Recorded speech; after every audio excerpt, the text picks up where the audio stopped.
Today on the coolest places on Earth, hammer down the throttle, hoist the mainsail, and hang on tight.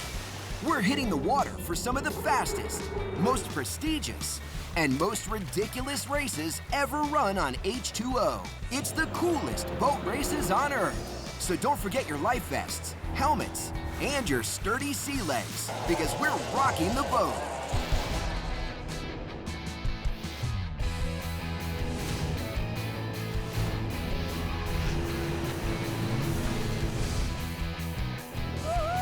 This is the coolest places on Earth.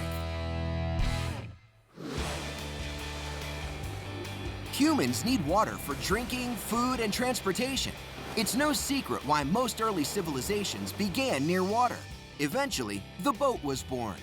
After all, to get that big fish, explore that island on the horizon, or to be on the lookout for incoming threats, the boat was the best. Fishing boats led to expedition boats. Then, expedition boats led to pirate ships and military ships.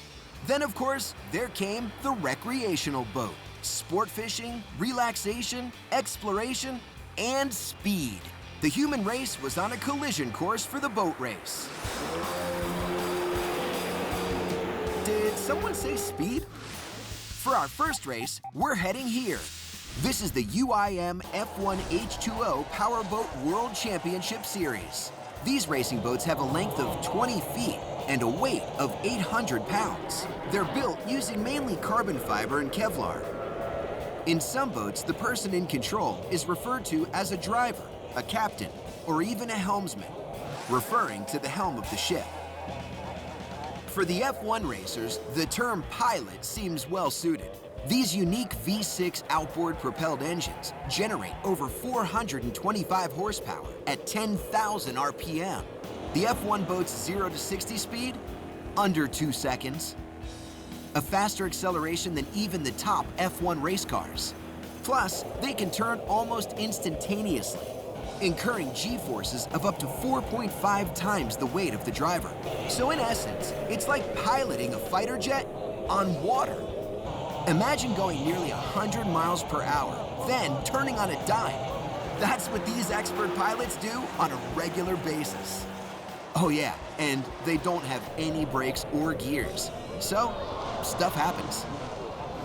The Grand Prix is where the true F1 champion is crowned. Each circuit is different, but they're generally 2,000 meters long, with varying right and left turns. Unlike many other motorsport races with machines of this caliber, the boats are launched from a dead engine start. Each race has about 45 minutes of non-stop action. Here in Porto, the Grand Prix qualifying is in full swing. Even in qualifying, things can get a little out of control. Qualifying for these races gets you into the Grand Prix. I think it's safe to say this guy qualified. Let's get to the official race. In Porto, there's plenty of room for side-by-side intense action. And of course, competition sometimes leads to disaster. These twin hulls are designed to lift the boat off the water, and sometimes too effective at doing just that. And we have a winner. It's the CTIC China team. The boats crossed the finish line near top speeds of over 155 miles per hour. You think that's fast? Wait until you see these super boats. For that, we head here, Key West. It's the most well-known of the Florida Keys, situated on the island chain at the southernmost point of the United States. That means warm weather in the late fall, perfect for this event, the 34th Superboat International World Championships. The event is held annually in early November. It's the most prestigious event in the world's biggest and fastest offshore racing series. Spectacular-looking machines, the best drivers in the world, and some of the fastest boats ever to race across the water. Hang on tight, because we're gonna get the full experience on board these massive water rockets. Coming up, let's get airborne in a superboat. We'll experience the thrill of victory and the agony of defeat as we witness an intense on-the-water rescue mission. Then, we go from battling the wind to harnessing it. This is the coolest places on Earth.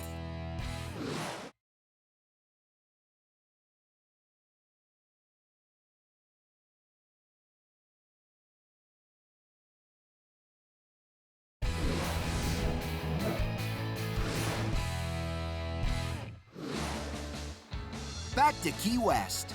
Superboat International is the only official national and international sanctioning body for offshore powerboating in the world. In other words, this is the real deal. Founded by John Carbonell in 1989, Superboat International events take place all around the United States. About 20 million race fans attend Superboat International races each year. The rectangular race courses are usually about 6 miles in length. And the speeds? Up to 200 miles per hour. So we get why they're super, because they're super fast. One of the coolest things about this kind of boat race is the start. Unlike other kinds of races, there's plenty of open space. So the drivers and their behemoth boats can spread out on the starting line, giving each other plenty of room for now. Like many auto races, it's a moving start, meaning the drivers start by following a pace boat, just like a pace car in NASCAR, F1, or IndyCar racing. The boats quickly reach speeds of 60 miles per hour behind the pace boat, but once they hit that first marker and the pace boat peels off, it's a thunderous roar from a symphony of several 6,000 horsepower engines. These catamaran twin-hull constructed boats are all trying to break out of the pack and be the first to turn one. It's a rectangular course marked with floating buoys. The first turn can be a bit challenging. You want to keep that speed up, but the water can be unforgiving, with unexpected waves and wind, bouncing and twisting your boat in all directions. Plus, by the time the first turn comes around, the space between the boats begins to dwindle. All of that makes you feel like you're just inches away from disaster. If you ask any of these drivers, that's what it's all about. The weather variables, the competition. It's what makes it fun, and one of the most exhilarating boat races on Earth. When you see crazy fast boats like in this race, you'll notice how often it seems like only their engine propeller is in the water. If that, that's on purpose. The less boat on the water, the less friction and drag the engine has to compete with. Drivers will trim the angle of the engine to adjust the angle of the boat. If the driver trims up more, under high speeds, the bow of the boat will tilt up as well. If the driver trims down, the boat will flatten out. So it's a delicate, precise process to find the best trim for the conditions. The drivers want their boat's hull to stick up out of the water to reduce friction on the water, but not too much to create wind drag. Ideally, on flat water, the drivers want the boat to come out of the water as much as possible, but plane out flat at the same time. This is done by finding the right combination of trim and throttle speed. A well-designed boat uses its aerodynamics and weight distribution combined with the skills of the driver to reach the proper position. However, as you may have noticed, the drivers are not dealing with flat water on day 3. In fact, when the drivers are within the harbor, they're bouncing off 2 to 3 foot chop. But once the drivers get out past turn 1 and beyond the wall of the harbor, they're dealing with 4 to 6 foot rollers. When you're going nearly 200 miles per hour in 4 to 6 foot chop, you're gonna catch some air. As we visit the F-16 style cockpits on these boats, check out how much of the jolting and bumping these drivers have to endure on a regular basis. This is no pleasure sunset cruise. These guys are tough. But when you take that second turn and head back into the wind, it takes more than toughness to survive. It takes pure skill and nerves of steel.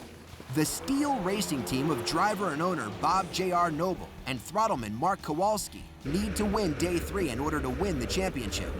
Anything less than a checkered flag victory, and their chances of an overall podium finish are slim to none. Mark Kowalski is putting the hammer down on that throttle, and Bob Noble is doing his best to control the boat in wild conditions, all while holding the first place position going into the dreaded second turn. The very first of these turns, back into the wind on day 3, gave the drivers and the fans quite a scare. See how the boats are losing control as they fly out of the water? The waves are launching the boat into the air, and then the wind catches the bottom of the twin hull. So that's what the fans saw. Let's see what the Steel team experienced inside the cockpit. Check out how the land disappears underneath the bow of the boat. Yeah, that's not a good sign. If the drivers don't make key adjustments in their speed and trim coming around that turn in the remaining 8 laps, there's going to be trouble. The conditions on day 3 were so intense, even the superboats themselves were vulnerable to the jolting. As J.R. Noble and Mark Kowalski hold on to the lead on lap 4 in the bumpy cross-section between turns 1 and 2, their entire season changes in a heartbeat. After a harsh landing, JR notices his steering is gone. See that big part dangling off the back of the boat? That's the drive shaft, and that's not good. Their race for the checkered flag is over, but a new race has just begun. The absence of the drive shaft in the rear right corner has left a gaping hole in the boat, and they're taking on water. The boat is sinking. Coming up, we'll see if the rescue team can battle the wind and waves to save the crew and the boat. Then, the neck-and-neck race to the finish line. After that, it's the most prestigious boat race on Earth. Plus, we're paddling concrete canoes. Wait, what? This is the coolest places on Earth.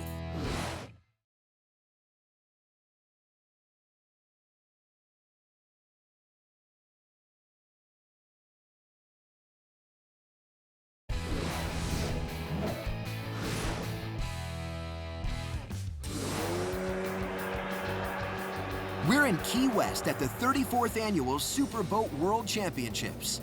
The race for first place and the overall championship is in full tilt.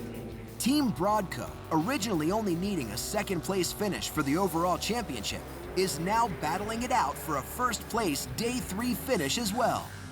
This is Superboat International Racing at its best, with a side-by-side battle coming into the final laps between Broadco and WHM racing teams. Broadco could settle for second place, but superboat racing is not made up of competitors who settle. Back to the sinking former leaders, the Superboat International Rescue Team gets out to their aid in a hurry. There are 3 things they need to accomplish, and fast. First is to check the safety and well-being of the crew. Next, they need to secure a towing cable and begin carefully but steadily moving the boat off the course and back into the harbor. They also need to hook up a pump to begin extracting the water from the boat in order to prevent more damage and to prevent the boat from sinking while being towed. Despite an expensive way to end the race for the Steel Team, the boat was saved thanks to the fast-acting Superboat International rescuers. As for the race, it was neck and neck between Broadco and WHM pretty much from lap 5 through 9. However, in the middle of the final 9th lap, WHM blows an engine. The rough waters once again take out a potential champion. Broadco keeps her steady through the checkered flag, taking first place in the final race and the overall championship. Driver Chuck Broadus and throttleman Grant Brugman are victorious in Key West. The 35th Annual Superboat International Key West World Championship takes place November 8th through the 15th. I know we'll be watching. Some boat racers try to battle the wind, cutting, slicing, ducking, and powering through it. For our next helmsman, their biggest concern is not trying to beat the wind, but use it in the most efficient and speediest way possible. It's time to set sail to one of the coolest places on Earth. A show favorite, no question about it. Auckland, New Zealand. It's a beautiful place to sail with staggering coastlines, tranquil inlets, expansive harbors, and thrilling open sea. New Zealand's Emirates Racing Squad has been one of the top sailing teams in the world for many years. The team became an America's Cup challenger in 1987, competing in Western Australia. They've won the Cup twice, once in San Diego in 1995 and here in Auckland in 2000, where they successfully defended their crown. The America's Cup is the most prestigious sailing yacht race in the world. For each America's Cup, one winner emerges and holds the cup until the next challenger takes it away. A 3 to 4 year process ensues with qualifying and Challenger Series races, determining who the most worthy challenger should be. In 2013, the Oracle team out of the United States beat New Zealand's team in San Francisco. We now join the America's Cup World Series in 2015 here in Portsmouth, England. This is the first of a lengthy qualifying process that will take place before the America's Cup Challenger Series in 2017, which will determine who takes on the United States Oracle sailing team for the America's Cup Trophy. These Extreme 40 catamaran yachts use hydrofoils, so when underway at high speeds, there is no contact between the hull and the water. The hydrofoil is a specially shaped wing that protrudes from the hull. Similar to our superboat racers, the America's Cup teams want to keep as little of the yacht touching the water as possible, for less friction, less drag at the front, and more speed. These top-notch sailors can get their yachts actually traveling 2.79 times faster than the wind speed, reaching speeds of up to 47 knots or 55 miles per hour. This is done, in simple terms, by sailing at a diagonal angle with the wind. Here, you can see the Oracle Team USA unfurling an extra sail, gaining just the right amount of speed to hop up onto their foils, level out the boat, and make a move off of Japan's starboard side, allowing Oracle Team USA to gain a key point on Japan before the final round is over, and helping them secure third place overall. Here in Portsmouth on their home water, England's Land Rover Bar team emerges victorious, narrowly edging out New Zealand by 1 point, and the defending Cup winner USA by 3 points. For the second event in 2015, we head here, Gothenburg, Sweden.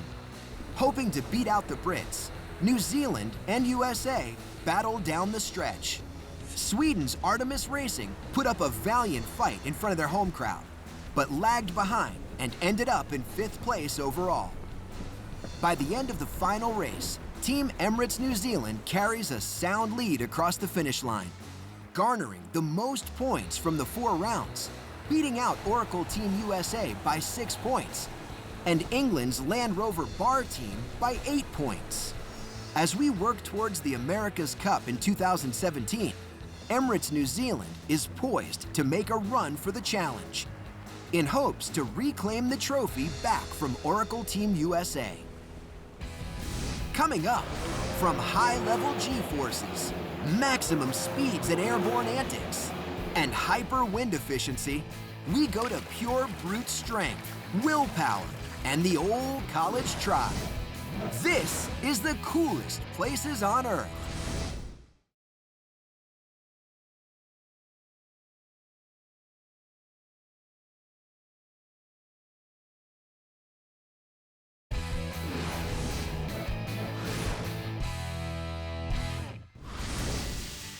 For our next and final boat race adventure, we head here, Clemson University in Clemson, South Carolina. Let's make a concrete statement. These canoes are made of concrete. This is the 28th Annual American Society of Civil Engineers National Concrete Canoe Competition.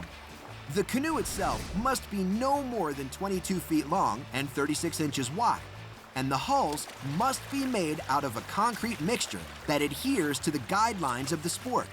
Over 200 teams competed in 18 regional competitions to get to the nationals. Here, the team spirit is alive and well, complete with cheers, flag waving, and towel pride. Check out the precise technique, even when getting out of the canoe. The teams compete in different racing events, like the men's, women's, and co-ed sprint races, and the men's and women's endurance races. They also compete in other types of competitions, like Best Oral Presentation, Design Paper, Final Product, Spirit of the Competition, and the Innovation Award. All of these categories are compiled to determine the overall winner. Congratulations to the University of Florida Concrete Canoe Team, overall winner of the 2015 ASCE National Concrete Competition. Thanks, boats. You've been great. Time to plan our next adventure. This has been the coolest places on Earth.